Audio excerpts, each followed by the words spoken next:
In this video, how to create border with media matte effect in Camtasia. For example, you want to create a circle talking head video with border. As you can see, there is no option to create a border. To create border with media matte effect, let's duplicate the shape.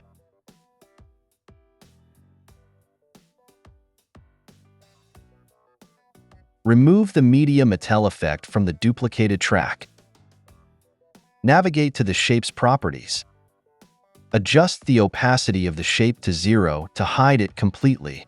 Finally, increase the thickness to create a border.